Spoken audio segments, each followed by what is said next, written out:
Sizi saygıyla selamlıyorum. Üslubu beyan aynı ile insandır. Doğrudur Sayın AK Parti sözcüsünün söylediği.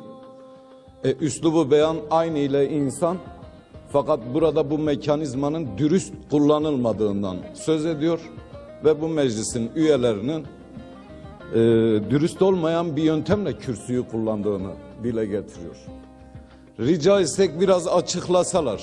Dürüst olmayan yöntem deyince yakın hafızamızda bu kürsüden derdest edilerek uzaklaştırılan vekilleri hatırlıyoruz.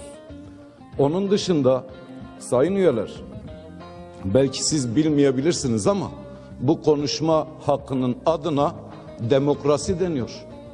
Sizin görüşlerinize uymayabilir. Burası sizin grup salonunuz değil, bura halkın genelinin kürsüsü. Siz geçen sene bunun daha rahat uygulandığını söylediniz. Peki şu hiç aklınıza gelmedi mi? Geçen sene burada televizyonlar bu oturumları olduğu gibi veriyorlardı.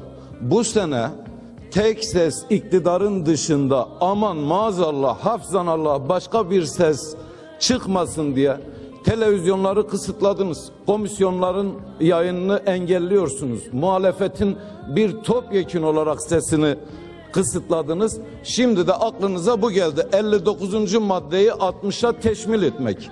Size kalırsa iş tüzükte herhangi bir maddeye takla attırarak bir başkasının yerine ikame etmenin önünde hiçbir engel yok. Ama bu işlerin bir de ruhu vardır.